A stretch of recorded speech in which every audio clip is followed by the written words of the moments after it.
FM 102.4 मेगाहर्ट्झवर आकाशवाणीचं हे अकोला केंद्र आहे. संध्याकाळचे 7:30 होत आहेत.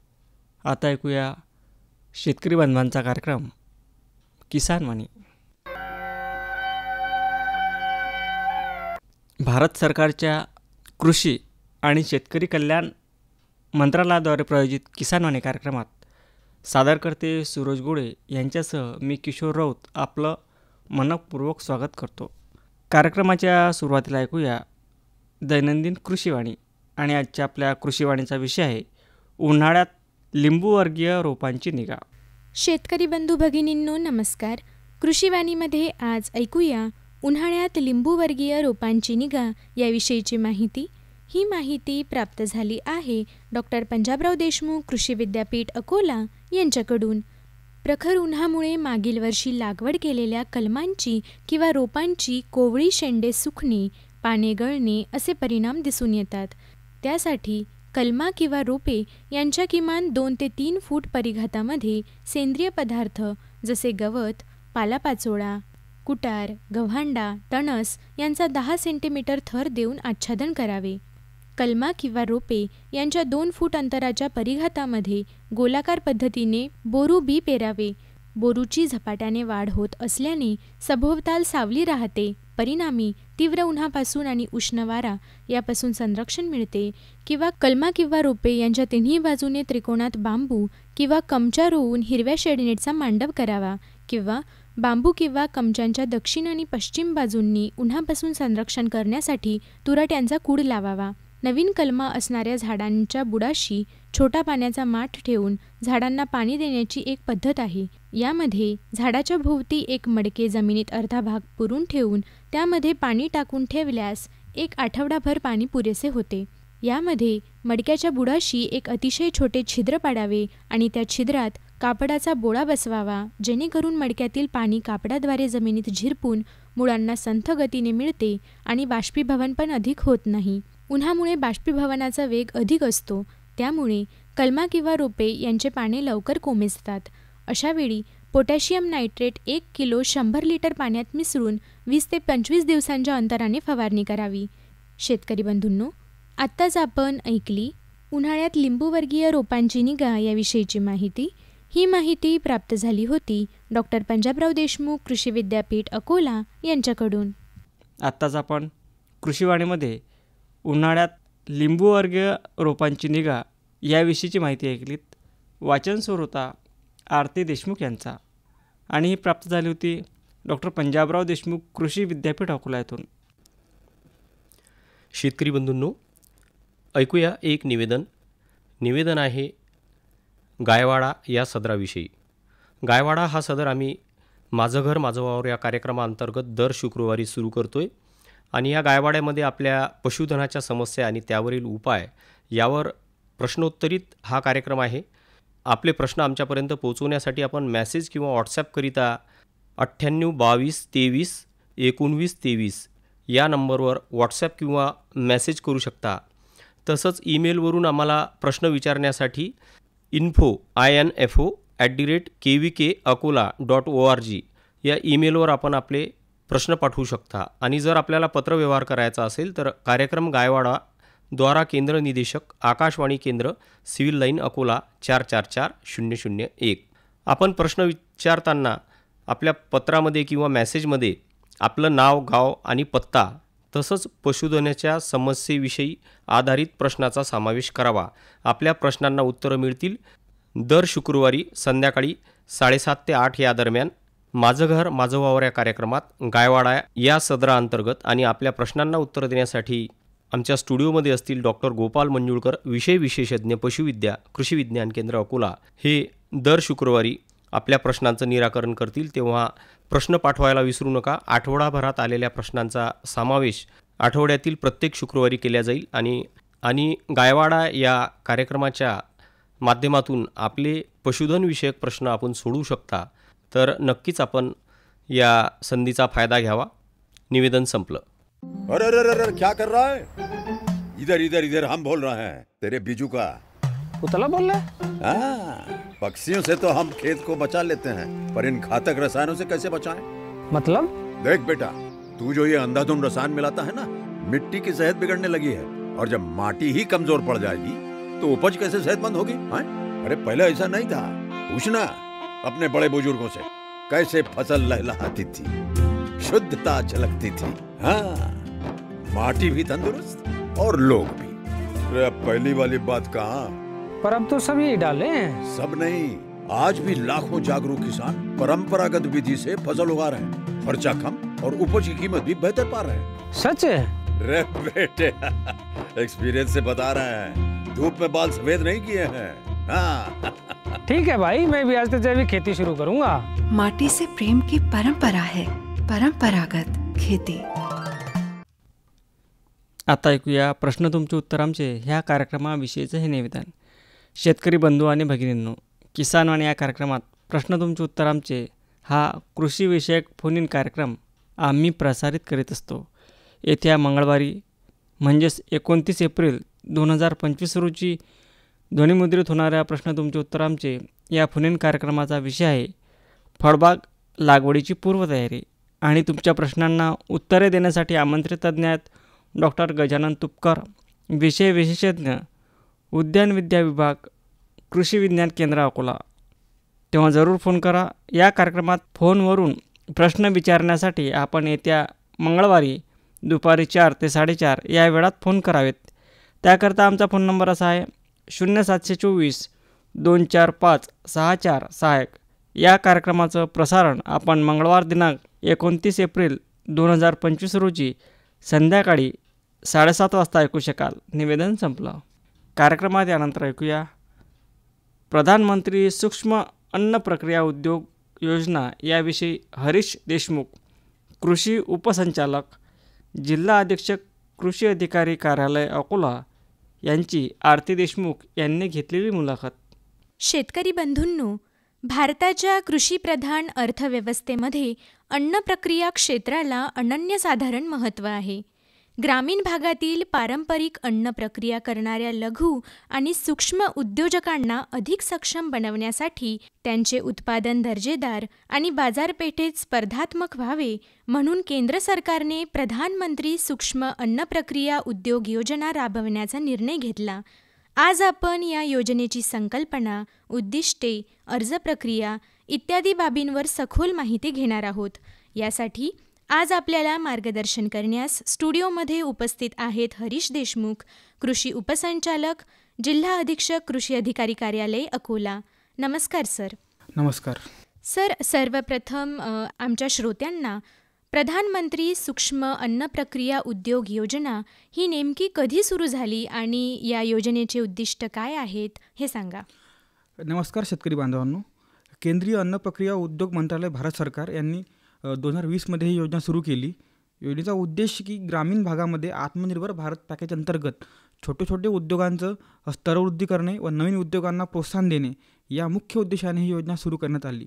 योजनेचा ध्येय होते की असंघटित नवीन व कार्यरत अन्न प्रक्रिया उद्योगांना फॉर्मलाईज करणे, म्हणजे औपचारिक स्वरूप त्यांना प्रदान करणे, जसे की त्यांना लायसन्सिंग देणे, त्यांना फूड सेफ्टी गाईडलाईन्समध्ये त्यांना आणणे, त्यानंतर त्यांची स्तरवृद्धी करून मालाची प्रतवारी करून योग्य बाजारपेठ उपलब्ध करून देणे, हा या योजनेमागचा मुख्य उद्देश होता. त्यानंतर कौशल्य प्रशिक्षण, अन्न सुरक्षा व तांत्रिक ज्ञान देणे, स्वच्छतेबाबतचे प्रमाणीकरण, गुणवत्ता व दर्जा व आरोग्यदायी सुधारणा या संदर्भात उद्योगांची क्षमता बांधणी करणे, सूक्ष्म अन्न प्रक्रिया उद्योगासाठी सविस्तर प्रकल्प अहवाल तयार करणे व बँक कर्ज व गुंतवणुकीसाठी सहाय्य करणे. ही योजना जी सुरू झाली त्यामध्ये एक महत्त्वाचा हे होतं की एक जिल्हा एक उत्पादन, म्हणजे 1 डिस्ट्रिक्ट 1 प्रोडक्ट या गोष्टींवर फोकस करून प्रत्येक जिल्ह्यासाठी एक विशिष्ट उत्पादनाची ओळख निर्माण करण्यासाठी ही योजना सुरू केली. पण कालांतराने यामध्ये बदल झाला आणि आपण जो पण कुठला उद्योग प्रक्रिया उद्योग सुरू करणार आहे त्या प्रत्येक उद्योगासाठी आता लाभ आपल्याला अनुज्ञेय आहे या योजनेमधून. सर, यानंतर पुढचा महत्त्वाचा प्रश्न असा आहे की या योजनेमधून कोणकोणत्या घटकांना फायदे मिळतात? या योजनेमधून सर्वच शहरी, निमशहरी, ग्रामीण भाग या सर्वांना या योजनेचा लाभ आपण घेऊ शकतो. यामध्ये शेतीची कुठलीही अट नाही आहे. शेतकरी असो, शेतमजूर असो किंवा मग ग्रामीण भागातील गृहिणी असो, शहरी भागातील गृहिणी असो, कामगार असो, ज्यांना प्रक्रिया उद्योग करायचा आहे, अन्न प्रक्रिया करायची आहे किंवा मग आपल्या मालाचे मूल्यवर्धन करायचं आहे, त्यांच्यासाठी ही योजना आहे.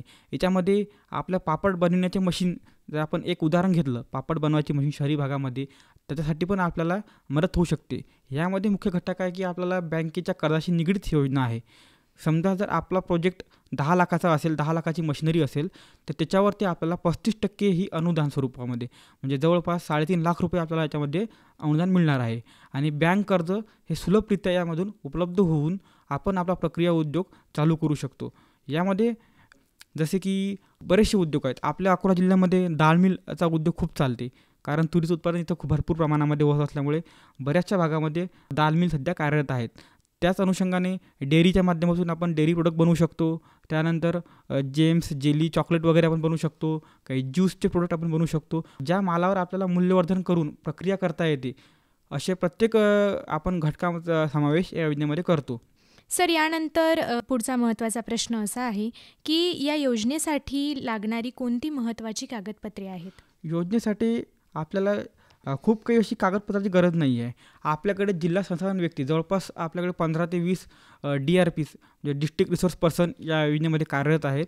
ते तुम्हाला सर्वतोपरी मदत करणार आहेत. म्हणजे अर्ज भरण्यापासून ते कर्ज मंजूर होईपर्यंत, त्यानंतर सबसिडी मिळेपर्यंत आपल्याला हे जिल्हा संसाधन व्यक्ती जे आहेत ते आपणास मदत करणार आहेत. याच्यामध्ये आपले आधार कार्ड, पॅन कार्ड, त्यानंतर एक ॲड्रेस प्रूफ, नंतर बँक स्टेटमेंट, बँक पासबुकची झेरॉक्स, GST रिटर्न 3 वर्षाचा, आणि बाकी कोटेशन वगैरे मशिनरीचे जे असतील ते आपल्याला लागतील याच्यामध्ये. त्यानंतर आणि आपण युनिट कुठे सुरू करणार आहे त्याबद्दलचा मग आपला जे भाडे करार असेल किंवा मग स्वमालकीची जागा असल्यास त्या मालकीचे प्रमाणपत्र जे असेल, बस आपल्याला त्याची गरज आहे. आणि जर आपल्याकडे उद्यम रजिस्ट्रेशन केलेलं असेल आपण उद्योगांसाठी, तर उद्योग आधार, त्यानंतर फूड सेफ्टी लायसन्स सर्टिफिकेट, ह्या गोष्टी साधारणतः म्हणजे खूप काही मोठं म्हणजे त्याच्यामध्ये नाही आहे. साधारणतः आपल्याकडे अवेलेबल असणारे डॉक्युमेंट्सच आपल्याला लागतात. आणि आपल्या बँकेत खातं असणं, ज्या बँकेतून आपल्याला लोन घ्यायचे आहे त्या बँकेचं एक पासबुक हे आपल्यासाठी महत्त्वाचं आहे. आणि सविस्तर प्रकल्प अहवालासाठी आपल्याला ज्या आपले DPRs आहेत, डिस्ट्रिक्ट रिसोर्स DRPs आहेत, डिस्ट्रिक्ट रिसोर्स पर्सन, हे आपल्याला सर्वतोपरी मदत करतात.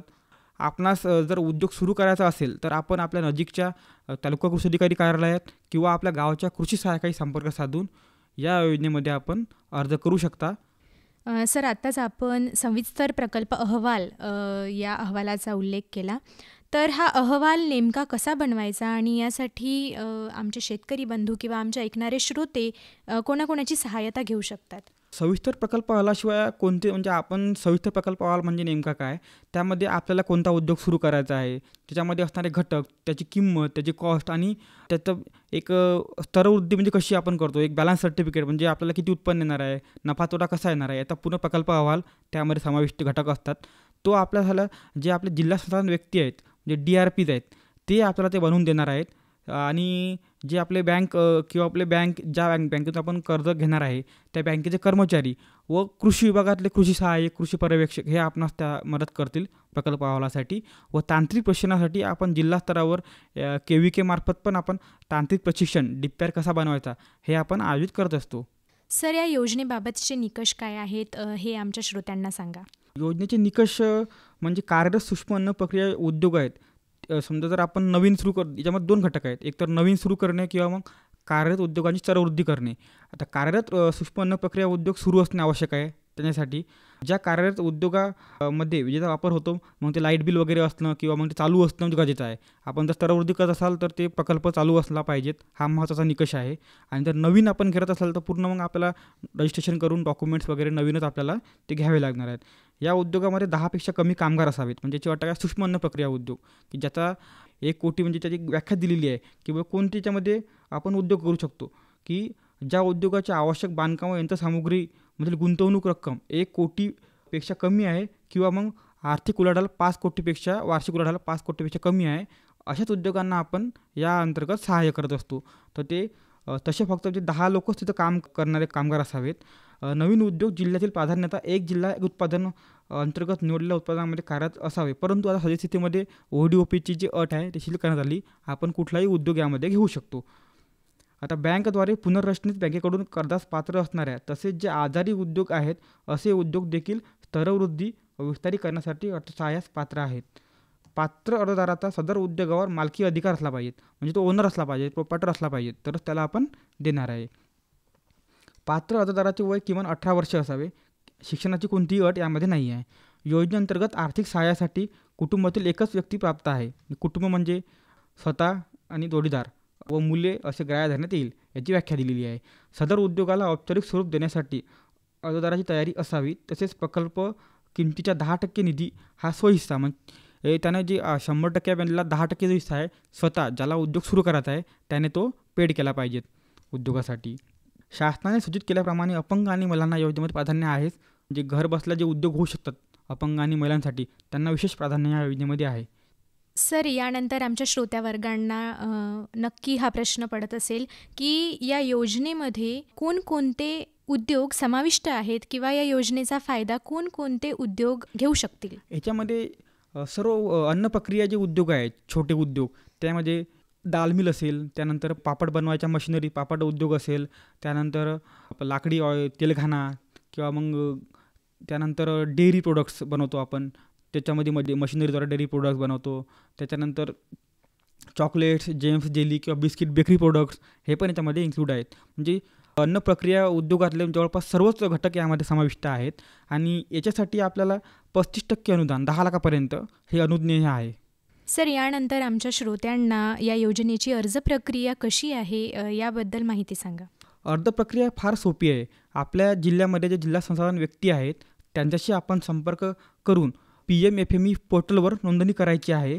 त्यानंतर आपल्याला जे जिल्हा संसाधन व्यक्ती आहे ते अर्जाची पडताळणी आणि शिफारस करतील. त्याच्यानंतर जिल्हास्तरीय समितीमार्फत यास मंजुरी मिळेल आणि आपल्याला याच्या पोर्टलवरती 3 बँक टाकायच्या आहेत ज्यातून आपल्याला कर्ज घ्यायचं आहे. त्याच्यानंतर मग कर्ज मंजुरी आणि वितरण, आणि जेव्हा कर्ज वितरण होईल त्यानंतर सबसिडी त्या लाभार्थ्याच्या बँक खात्यात आपण जमा करत असतो. अतिशय सोपी आणि ऑनलाईन सर्व प्रक्रिया असल्यामुळे पारदर्शकता आहे आणि कुठेही अडचण येणार नाही लाभार्थ्यांना. सर, यानंतर आत्तापर्यंत म्हणजेच 2024-25मध्ये या योजनेचा किती शेतकऱ्यांनी फायदा घेतला आहे? आपल्या अकोला जिल्ह्यामध्ये 2024-25 या आर्थिक वर्षासाठी 291 भौतिक लक्षांक प्राप्त होता आणि मार्च अखेरीस 170 लाभार्थ्यांनी या योजनेचा लाभ घेऊन जवळपास 67 कोटींची गुंतवणूक आपल्या जिल्ह्यामध्ये या योजनेद्वारे झालेली आहे. सर, यानंतर या योजनेसाठी सामायिक पायाभूत सुविधा कोणकोणत्या असायला हव्या याबद्दल आम्हाला माहिती सांगा. या सामायिक पायाभूत सुविधांसाठी आपण या योजनेमध्ये सहाय्य करता येते. याच्यामध्ये शेतकरी उत्पादक संस्था असतील, शेतकरी उत्पादक कंपन्या, सहकारी संस्था, स्वयंसहायता गट आणि त्यांचे फेडरेशन, शासकीय संस्था आणि ज्यांनी सामान्य पायाभूत सुविधा, मूल्य साखळी, इन्क्युबेशन केंद्र जे असतात आपले केंद्रांसह अन्न प्रक्रिया साखळी स्थापन केली आहे किंवा स्थापन करण्याचा प्रस्ताव ठेवला आहे, असे प्रस्ताव कर्जाशी निगडीत आर्थिक सहाय्यासाठी पात्र आहेत. याच्यामध्ये ODOP आणि नॉन ODOP दोन्हीसाठी पण प्रस्ताव हे पात्र आहेत. या योजनेअंतर्गत निर्मित सामायिक पायाभूत सुविधा तसेच सहाय्य केलेली प्रक्रिया साखळी भरीव क्षमतेच्या प्रमाणात सूक्ष्म अन्न प्रक्रिया उद्योगांना आणि लोकांसाठी व्यावसायिक स्वरूपात भाडेतत्वावर वापरण्यासाठी सेवा उपलब्ध असावी. याच्यामध्ये जे पण संस्था असतील ज्यांना अप्लिकेशन केलेलं आहे यांना पात्र प्रकल्प किमतीच्या 35% बँक कर्जाशी निगडीत एक कॅपिटल सबसिडी 3 कोटीपर्यंत मिळू शकते. याच्यामध्ये कोणकोणत्या बाबी समाविष्ट आहेत? याच्यामध्ये यंत्रसामग्री आहे, बांधकामाचा खर्च समाविष्ट आहे, जमीन भाडे किंवा भाडेपट्टीवरील शेडची किंमत वगळली आहे. फक्त तांत्रिक बांधकाम पात्र प्रकल्प खर्च 30%, म्हणजे याच्यामध्ये एकच अट ठेवलेली आहे की जे बांधकाम आहे ते 30%पेक्षा जास्त नसावे. अर्जदार जे पण अप्लिकेशन करणारी इन्स्टिट्यूट आहे किंवा संस्था आहे त्यांच्या किमान उलाढालीची आणि अनुभवाची कोणतीही पुरवठ यामध्ये नाही आहे. याच्यामध्ये कोणकोणत्या सुविधा आहेत? याच्यामध्ये कृषी उत्पादनाच्या प्राथमिक प्रक्रिया, प्रायमरी जे प्रोसेसिंग सेंटर आहेत, साठवणूक, वर्गवारी, प्रतवारी उभारण्यासाठी जागा व इमारत, तसेच शेती क्षेत्राच्या जवळ शीतगृहाची उभारणी, म्हणजे आपण कोल्ड स्टोरेज करू शकतो.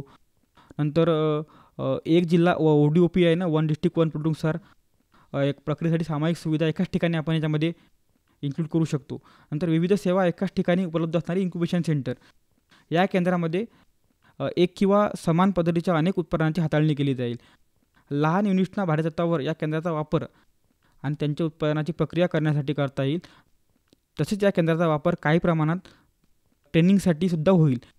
हे केंद्र व्यावसायिक स्वरूपात म्हणजे रेंटवर, भाडेतत्वावर आपल्याला देता येईल. इन्क्युबेशन सेंटरमध्ये छोटे छोटे जे उद्योग आहेत ते एकत्र आणून आपण त्यांची जी चेन आहे ते बनवून एकाच ठिकाणी आपण सुविधा उपलब्ध करून देऊ शकतो. सर, पुढचा प्रश्न असा आहे की या योजनेमुळे जिल्ह्यातील आर्थिक गुंतवणूक वाढू शकेल का, आणि ती वाढू शकेल तर ती कशी? नक्कीच या योजनेद्वारे आपल्या जिल्ह्यामध्ये जर आपण छोट्या छोट्या उद्योगातून आर्थिक प्रगती करू शकू तर नक्कीच गुंतवणूक वाढण्यास मदत होईल.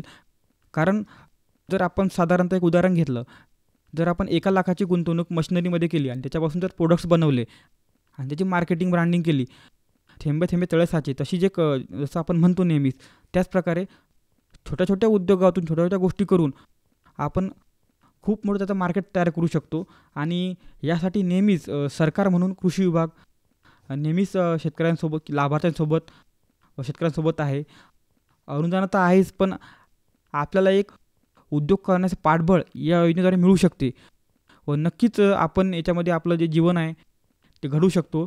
बेरोजगारी म्हणजे आपण बाहेरच्या गावामध्ये जातो, आपण काम करायला जातो, तर हे आपण लाभ घेतला तर आपल्या गावातच आपण आपला उद्योग सुरू करून आपण आपली प्रगती करू शकतो. या योजनेमुळे जे आपल्या जिल्ह्यातील बेरोजगारी, आपली जिल्ह्यातली गुंतवणूक वाढण्यास नक्कीच मदत होईल. सर, यानंतर या योजनेचे महिला सक्षमीकरणमध्ये काय महत्त्व आहे, याविषयी आम्हाला माहिती सांगा. प्रधानमंत्री सूक्ष्म अन्न प्रक्रिया उद्योग योजना नक्कीच महिलांसाठी ही खूप चांगली योजना आहे. कारण बऱ्याचशा ज्या गृहिणी असतात त्यांना साधारणतः आपण बघितलं तर घरातले कामं केल्यानंतर भरपूर वेळ असते. त्यामुळे मग त्या घरच्या घरीच पापड उद्योग किंवा शेवया बनवण्याचा उद्योग करू शकतात. त्यानंतर काही मसाले उद्योग किंवा तेलघाणा उद्योग करून महिलांच्या हातामध्ये एक खेळतं भांडवल राहू शकते. आणि ही या योजनेचा लाभ अनुदान स्वरूपात मिळत असल्यामुळे प्रकल्पाची किंमत आहे त्याच्यामध्ये खूप त्यांना फायदा होऊन स्वतःच्या पायावर महिला उभ्या राहू शकतात. आणि ज्या पण महिला भगिनींना या योजनेचा लाभ घ्यायचा आहे त्यांनी आपल्या गावातली कृषी सहाय्यक किंवा जिल्हा संसाधन व्यक्ती असतील त्यांच्या गावातील, त्यांच्या भागातील, किंवा तालुका कृषी अधिकारी कार्यालय असेल, यांच्याशी संपर्क साधून आपण या योजनेमध्ये कशी गुंतवणूक करू शकतो व कोणते उद्योग सुरू करावेत याबद्दल सविस्तर मार्गदर्शन आपल्याला तेथे मिळेल. सर, यानंतर या योजनेअंतर्गत बनलेल्या पदार्थांची मार्केटिंग आणि ब्रँडिंग कशी होते याबद्दल आम्हाला माहिती सांगा. सूक्ष्म अन्न प्रक्रिया उद्योगामध्ये आपले जे प्रोडक्ट तयार होतात त्याची मार्केटिंग ब्रँडिंग आपण आपल्या स्तरावर स्वतः पण करू शकतो. आणि कृषी विभागामार्फत जे कृषी प्रदर्शनं होतात किंवा मग चर्चासत्र होतात, मासिक चर्चासत्र वगैरे होतात, कार्यशाळा होतात, तिथे स्टॉलला आपण जागा त्यांना अवेलेबल करून देतो. जे प्रक्रिया उद्योग आहेत त्यांना आपण जागा उपलब्ध करून देऊन त्यांच्या प्रोडक्टची मार्केटिंग ब्रँडिंगसाठी एक व्यासपीठ आपण तिथं त्यांना उपलब्ध करून देतो. त्यानंतर जिल्ह्यामध्ये महिला आर्थिक विकास महामंडळ आहे, त्यांच्या माध्यमातून उमेदच्या ज्या प्रदर्शनी असतात तिथं आपण त्यांना स्टॉल अवेलेबल करून देतो. किंवा आपल्या जिल्ह्यातील बरेचसे उद्योग मुंबईला महालक्ष्मी सरस असेल पुण्यामध्ये, किंवा मग भीमथडी जत्रा वगैरे असेल, तिथपर्यंत पण त्यांना आपण जागा अवेलेबल करून देतो. इवन आपल्या इथचे जे महिला आहेत त्यांच्या महल्लेताई, त्यांचा स्टॉल राजभवन येथे सुद्धा लागला होता. आणि अतिशय त्यांचा तेलघाणा उद्योग खूप अतिशय उत्तम असा आज रोजी चालू आहे. आणि ते महिलांसाठी एक रोल मॉडेल म्हणून ते काम करतात. त्यांचा तेलघाण्याचा उद्योग आज पूर्ण राज्यभर लोकांना माहिती झालेला आहे. आणि लवकरच आपण जिल्ह्यामध्ये एखादं असं स्टोअर, एक शॉपी किंवा आपलं PMBद्दल असते शॉपी, ऑर्गॅनिक शॉपी जशा असतात बऱ्याचशा ठिकाणी, आपण एक शॉपीसुद्धा आपण ते प्रोडक्ट विकण्यासाठी लवकरच आपण त्यासाठी पण प्रयत्न करणार आहे. किंवा त्यांना एक व्यासपीठ मिळावं त्यांचा माल विकण्यासाठी.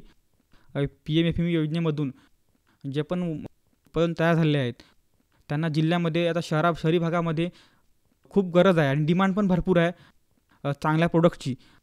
त्यासाठी आपण ते पण उपलब्ध करून देण्याचा नक्कीच प्रयत्न करू. अगदी बरोबर. सर, आजचा आपला शेवटचा प्रश्न, या योजनेमार्फत लाभार्थ्यांना प्रशिक्षण कुठे मिळणार? याच्यासाठी जिल्हा स्तरावर प्रशिक्षणाची सोय करण्यात आलेली आहे लाभार्थ्यांना. जर आपण कोणताही उद्योग सुरू करत असाल तर कृषी विज्ञान केंद्राच्या माध्यमातून आपणास प्रशिक्षण दिले जाईल. जसे की दर प्रत्येक महिन्याला आपण त्याचं प्रशिक्षण आपण जिल्हा स्तरावर घेऊ शकतो. लाभार्थी जर त्या संख्येमध्ये आले तर आपल्याला प्रशिक्षण जिल्हा स्तरावर किंवा मग ऑनलाईनच्या द्वारे आपण निपटेमच्या तज्ज्ञांद्वारे, निपटेम असेल किंवा मग ICRच्या ज्या फूड इन्स्टिट्यूट आहेत त्या माध्यमातून किंवा कृषी विद्यापीठामध्ये पण आपण तसे कार्यक्रम घेऊ शकतो. आणि याच शेवटच्या प्रश्नासह शेवटी एवढंच म्हणावं वाटतं की अशा योजनांचा लाभ घेऊन स्थानिक अन्न उद्योगाला एक नवी दिशा देणे ही काळाची गरज आहे. आपण सर्वांनी मिळून या योजनेचा जास्तीत जास्त प्रसार करून ग्रामीण भारताचा विकास साधावा ही आशा करत मी आपले आभार मानते सर की तुम्ही प्रधानमंत्री सूक्ष्म अन्न प्रक्रिया उद्योग योजना या योजनेबाबत आमच्या शेतकरी बंधूंना आणि श्रोत्यावर्गांना मौल्यवान अशी माहिती दिली. आपण वेळात वेळ काढून या मुलाखतीसाठी आलात यासाठी मी पुनश्च आपल्याला ऐकणाऱ्या शेतकऱ्यांकडून आणि आकाशवाणी अकोलातर्फे मनपूर्वक आभार मानते. धन्यवाद. आताच आपण प्रधानमंत्री सूक्ष्म अन्न प्रक्रिया उद्योग योजना याविषयी हरीश देशमुख, कृषी उपसंचालक, जिल्हा अधीक्षक कृषी अधिकारी कार्यालय अकोला यांची आरती देशमुख यांनी घेतलेली मुलाखत ऐकलीत. आता ऐकूया प्रश्न तुमचे उत्तर आमचे ह्या कार्यक्रमाविषयीचं हे निवेदन. शेतकरी बंधू आणि भगिनींनो, किसानवाणी या कार्यक्रमात प्रश्न तुमचे उत्तर आमचे हा कृषीविषयक फोन इन कार्यक्रम आम्ही प्रसारित करीत असतो. येत्या मंगळवारी म्हणजेच 29 एप्रिल 2025 रोजी ध्वनिमुद्रित होणाऱ्या प्रश्न तुमचे उत्तर आमचे या फोन इन कार्यक्रमाचा विषय आहे फळबाग लागवडीची पूर्वतयारी.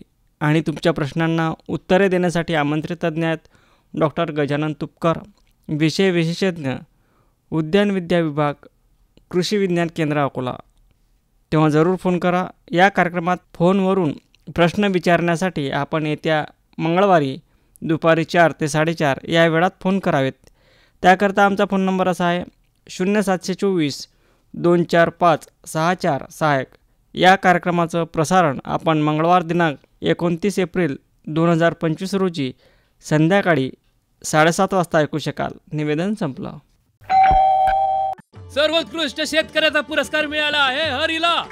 हरी आता आपल्या सर्वांना सांगतील आपल्या यशाचं रहस्य. माझ्या शेतकरी बंधू आणि भगिनींनो, आपणही आपल्या शेतात चांगलं पीक घेऊ शकता. ते कसं? बस जेव्हा काही समस्या असेल तेव्हा लगेच लावा हा नंबर 1800-180-1551. हा कोणाचा नंबर आहे भाऊ? शेतकरी कॉल सेंटरचा, जिथे तज्ञ आपल्याला शेतीच्या समस्येवर तोडगा सांगतील लगेच. अहो भाऊ, तज्ञ सारा वेळ थोडाच मिळणार आहे. नक्की मिळेल हो भाऊ. वर्षाचे 365 दिवस मिळेल, ते देखील सकाळी 6 ते रात्री 10 वाजेपर्यंत. पण भाऊ, जास्त वेळ बोलू तर पैसे खूप लागतील. अजिबात पैसे नाहीत. मोबाईलनं किंवा दुसऱ्या फोननं शेतकरी कॉल सेंटरला मोफत कॉल करा. सल्ल्याचेही पैसे नाहीत. 16 आणि खरं. शेतकरी बंधूंनो, शेतीच्या समस्यांवर आपल्या भाषेत लगेच उपाय मिळवण्यासाठी भारतात कोणत्याही फोननं राष्ट्रीय हेल्पलाईन नंबर 1800-180-1551 वर मोफत संपर्क साधा. शेतकऱ्यांचा मित्र शेतकरी कॉल सेंटर. जाणून घेऊया डॉक्टर पंजाबराव देशमुख कृषी विद्यापीठ अकोला येथून प्राप्त आजचं हवामान वृत्त. कमाल तापमान 42.2°C तर किमान तापमान 29.8°C. प्रखर सूर्यप्रकाश 7.5 तास. हवेचा ताशीवेग 1.5 किलोमीटर. सकाळची सापेक्ष आर्द्रता 38% तर दुपारची सापेक्ष आर्द्रता 18%. बाष्पीभवनाचा वेग 12.7 मिलीमीटर. आताच आपण डॉक्टर पंजाबराव देशमुख कृषी विद्यापीठ अकोला येथून प्राप्त आजचं हवामान वृत्त जाणून घेतलं. शेतकरी बंधूंनो, याचबरोबर आजच्या आपल्या किसानवाणी या कार्यक्रमाची वेळही संपत आलेली आहे. तेव्हा मी किशोर राऊत येथेच आपली रजा घेतो. नमस्कार. भारत सरकारच्या कृषी आणि शेतकरी कल्याण मंत्रालयाद्वारे प्रायोजित किसानवाणी कार्यक्रम आताच आपण ऐकलात. FM 102.4 मेगाहर्ट्झवर आकाशवाणीचं हे अकोला केंद्र आहे. रात्रीचे 8 वाजत आहेत.